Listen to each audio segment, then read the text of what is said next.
दोस्तों आज की इस वीडियो में हम लोग बात करने वाले हैं जेएसएससी सीजीएल के कटऑफ के बारे में। आपका एग्ज़ाम बहुत जल्द जेएसएससी सीजीएल का होने वाला है और काफ़ी छात्र ये जानना चाहते हैं कि सीजीएल में कटऑफ कितना जाने वाला है। मैं आपको बता दूं कि इससे पहले मैंने जेपीएससी का भी कटऑफ आपको 7 to 10 जेपीएससी का कटऑफ दिया था, जो कि काफ़ी हद तक मैच किया था। ठीक है, आप जाके उस वीडियो को ज़रूर देख सकते हो, उसमें मैंने जेपीएससी का भी कटऑफ बताया था। तो इस वीडियो में मैं जेएसएससी सीजीएल का कटऑफ बताने वाला हूं कि आखिर कितना कटऑफ जा सकता है और आप इसी हिसाब से तैयारी कीजिएगा तो आप सभी का हो जाएगा। तो पूरा डिटेल में बताता हूं। उससे पहले अगर आप चैनल में नए हैं तो चैनल को सब्सक्राइब करें, साथ ही साथ अपने दोस्तों के साथ इस वीडियो को जरूर शेयर करें। देखिए, ये जो एग्जाम होने वाला है दोस्तों, आपका पेपर 1, पेपर 2 और पेपर 3 होगा, यानी 3 पेपर आपके इस एग्ज़ाम में रहेंगे और तीनों पेपर में आपका जो एग्ज़ाम होगा, प्रत्येक पेपर 2 घंटा का होगा। ठीक है, प्रत्येक पेपर आपका 2 घंटा का होगा और एक प्रश्न का सही जवाब आप देते हो, एक प्रश्न का सही जवाब देते हो तो आपको 3 मार्क्स मिलेंगे, यानी 3 नंबर मिलेंगे। और एक प्रश्न का गलत जवाब देते हो तो -1 मार्क्स आपका काटा जाएगा। यानी ये जो एग्ज़ाम है आपका नेगेटिव मार्किंग है, याद रखिएगा, अंधाधुंध मार के नहीं आइएगा। ठीक है, अब बताता हूँ। ये जो पेपर 1 है आपका क्वालिफाइंग मार्क्स का है, यानी आपका जो मेरिट लिस्ट बनेगा उसमें इस पेपर का कोई महत्व नहीं है, बस इसमें आपको पास मार्क्स लाना है। टोटल 120 प्रश्न रहेंगे, 60 प्रश्न हिंदी और इंग्लिश, और दोनों मिला के, यानी इन दोनों पेपरों में आपको मिला के आपको मात्र 30% मार्क्स लाना है। 120 प्रश्न रहेंगे, यानी आपका 120 या 360 होता है, तो 360 का यदि आप 30% करते हो तो कितना होगा। आप अगर इसका 30% करते हो तो आपका हो जाएगा 108 मार्क्स। इसमें मिनिमम, यानी इससे कम लाएं तो आपका पेपर 2 और पेपर 3 आपका चेक नहीं होगा, यानी आप इस एग्ज़ाम के लिए एलिजिबल नहीं माने जाओगे और आपका कॉपी नहीं काटा जाएगा, यानी आप डिससेलेक्ट हो जाओगे। अब देखिए पेपर 2, ये पेपर 2 और पेपर 3 आपका मेरिट लिस्ट पे इसका मार्क्स जुड़ेगा। ये पेपर 2 रहेगा, इसमें आपका 100 प्रश्न रहेंगे, 2 घंटा का एग्जाम होगा और आपका फुल मार्क्स रहेगा 130 या 300। ठीक है, 130 या 300, यानी इसमें आपको 300 मार्क्स का फुल मार्क्स 300 का रहेगा और 300 का कम से कम 30% मार्क्स आपको लाना जरूरी है। 300 का 30% कितना हो जाएगा, आपको 90 मार्क्स हो जाएगा। ठीक है, तो 90 मार्क्स आपको एनी हाउ लाना है। इससे यदि कम लाए, 89 भी यदि लाए तो आपका पेपर 3 नहीं चेक होगा। ठीक है, आपको समझ में आ गया, यानी आपको 90 मार्क्स लाना जरूरी है, ये आपका पेपर 2 में।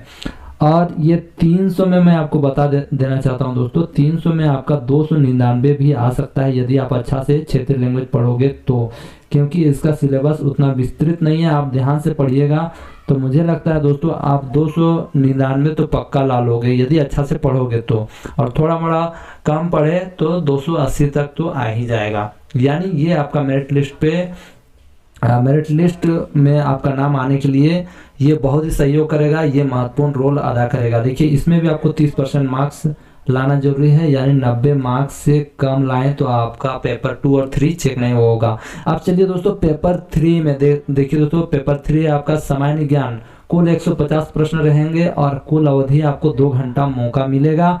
देखिए, इसमें सामान्य अध्ययन, सामान्य विज्ञान, सामान्य गणित, मानसिक क्षमता जांच, कंप्यूटर ज्ञान और झारखंड से संबंधित कुल मिला के दोस्तों 150 प्रश्न रहेंगे। 150 को 3 से मल्टीप्लाई करते हो तो कितना होता है दोस्तों, इस पे हो जाएगा आपका 450। तो 450 का 30% मार्क्स आपको मिनिमम लाना जरूरी है। 450 का यदि 30% करते हो तो आपका कितना हो जाएगा दोस्तों, 135 मार्क्स आपका मिनिमम लाना जरूरी है। इससे कम लाएं तो आपका पेपर आप इस एग्जाम के लिए एलिजिबल नहीं माने जाओगे। देखिए, 30% अंक प्राप्त करना अनिवार्य होगा।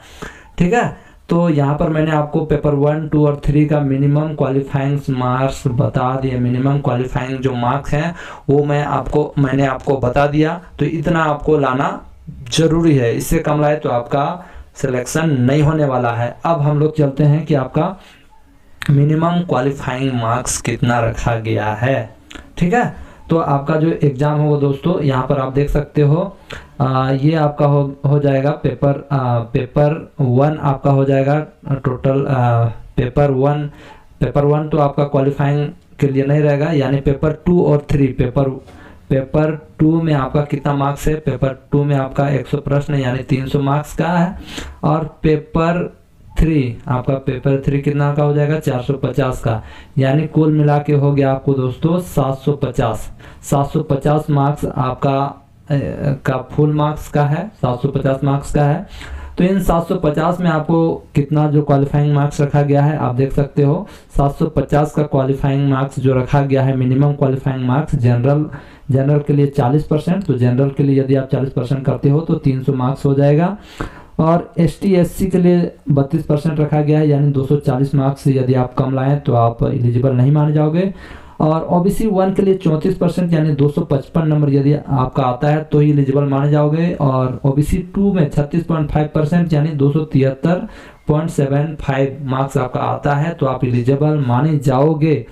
ठीक है, आपका सिलेक्शन होगा ये गारंटी नहीं है, लेकिन एलिजिबल माने जाओगे। आगे देखिए, आदिम जनजाति 30% मार्क्स यानी 225 मार्क्स कम से कम आपका आना चाहिए मेधा सूची में आने के लिए। आर्थिक रूप से कमजोर यानी EWS और जनरल के लिए दोनों का एक ही रहता है, तो 300 मार्क्स आपको मिनिमम लाना जरूरी है। ये हो गया आपका मिनिमम क्वालिफाइंग मार्क्स। याद रखिएगा कि आप नहीं समझिएगा कि 300 मार्क्स आ गया तो मेरा हो जाएगा। ठीक है, आपका 300 मार्क्स आएगा तो मे भी हो सकता है, लेकिन वो डिपेंड करेगा कि कैसा एग्जाम गया, क्वेश्चन का लेवल कितना है।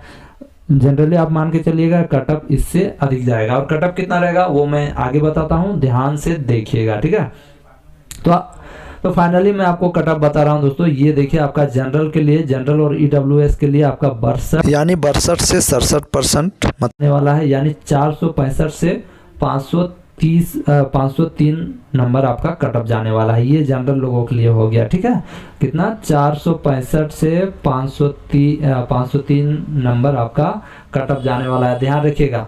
OBC 1 और 2 के लिए मैं बता रहा हूँ, जो हमारा कटअप है 57 से 62% यानी 427 से 465 नंबर आप लाते हो, 427 से 465 तो आपका होने का पूरा संभावना है दोस्तों।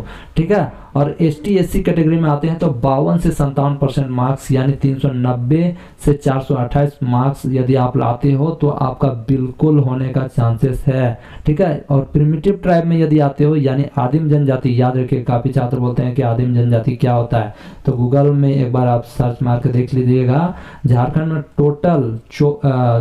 टोटल 8 आदिम जनजातियां हैं। ठीक है, और पूरे भारतवर्ष में देखें तो 24 है शायद, और यहाँ पर देखिए आपका कटअप जो जाएगा वो 47% से 52% जाएगा, और मार्क्स रहेगा 352 से 390 मार्क्स यदि आता है, 352 से 390 आता है यदि आदिम जनजाति के अंतर्गत आते हैं तो आपका होने का पूरा संभावना है दोस्तों। अब बोलिएगा सर आप तो कटअप कम बता दिए, हम कटअप क्यों कम बताएं वो भी बताते हैं दोस्तों। देखिए यहाँ पर काफ़ी छात्र ये कहेंगे कि JPSC में इससे ज़्यादा कटअप गया था, तो देखिए JPSC एक एग्ज़ाम होता है और एक होता है JSSC का CGL। ठीक है, क्या होता है, दोनों ग्रेजुएट लेवल का एग्जाम है, JPSC से कम नहीं है JSSC CGL। अगर देखें तो JPSC से 2 गुना हार्ड है JSSC CGL, क्योंकि यहाँ पर आपको ज़्यादा पढ़ना है, आपको रीजनिंग भी पढ़ना है, किसी को मैथ भी पढ़ना है, सब कुछ पढ़ना है। आप देख सकते हो काफ़ी छात्र ऐसे होते हैं जो कहेंगे कि अरे हमारा तो मैथ में गड़बड़ हो, मेरा तो मैथ ही गड़बड़ है, मेरा मैथ में ज़्यादा मार्क्स नहीं आता है, तो उनका ये मैथ कमज़ोर है, किसी का विज्ञान कमज़ोर है, किसी का सामान्य अध्ययन कमज़ोर है, किसी का कंप्यूटर में कमज़ोर है, यानी सबका कोई ना कोई कमजोरी होता ही है। तो उसी प्रकार, और प्लस यहाँ पर आपका नेगेटिव मार्किंग भी है, इसमें नेगेटिव मार्किंग है। JPSC में क्या हुआ था कि JPSC में आप अंधाधुंध 200 क्वेश्चन मार के आ जाओ, अगर आपका किस्मत साथ दिया तो आप 150 नंबर तक तो पक्का ला लोगे, अगर किस्मत साथ दिया तो अंधाधुंध में आप मारे तो भी आपका नेगेटिव मार्किंग नहीं है इसमें। और JSSC CGL में क्या है कि बेटा अंधाधुंध मार के आओ ना, समझ में आ जाएगा, आपका जितना है 750 में माइनस में चला जाएगा, इतना मतलब माइनस में तो नहीं जाएगा, लेकिन आपका बहुत कम मार्क्स आएगा, यानी आपका मार्क्स कटेगा, और उसमें मार्क्स आपके कटते नहीं थे। इसलिए बहुत सारे ऐसे छात्र रहेंगे जो अंधाधुंध तो मारेंगे, लेकिन बहुत सारे ऐसे अच्छे छात्र होंगे, अधिकतर लोग जो डाउट जिस प्रश्न में रहेगा उसमें वो लोग नहीं लगाएंगे टिक, क्योंकि डाउट मतलब गलत भी हो सकता है, सही भी हो सकता है। इसीलिए ये कटअप मैंने बनाया है कि आपका जो कटअप है मैंने जो बताया ऐसा ही बिल्कुल इतना ही कटअप जाने वाला है। आप इसी प्रकार पढ़ाई करो। अगर आप जनरल EWS में आते हो तो 465 से 503 यानी 62 से 67%, OBC 1-2 में 57 से 62%, ठीक है, 427 से 465, और ST SC में आते हो तो 52 से 57% आपका मार्क्स जाने वाला है, और प्रीमिटिव ट्राइब में आते हो तो 47 से 52%। तो ध्यान रखिएगा ये जो एग्जाम है और इसका जो लेवल है, जहाँ तक मैं बोलूँ तो JPSC से 2 गुना हार्ड रहने वाला है। और मैं एक चीज़ बता देना चाहता हूँ, इस पे JPSC में कितने छात्रों ने एग्जाम लिखा था, कुल मिलाकर 5 लाख छात्रों ने लिखा था, और ये JSSC CGL को उससे कम ही छात्र लिखेंगे जहाँ तक मुझे मालूम है, क्योंकि इसमें पूरा इंडिया के लोग अप्लाई कर सकते थे, बाहर के 2 लाख आदमी थे, तो उस हिसाब से देखें तो 3 लाख के आसपास यहाँ, क्योंकि इसमें मैट्रिक और इंटर झारखंड से करना अनिवार्य है, तो इस एग्ज़ाम को मुझे लगता है कि 3 लाख व्यक्ति फॉर्म भरेंगे और 3 लाख आदमी लिखेंगे इस एग्ज़ाम को।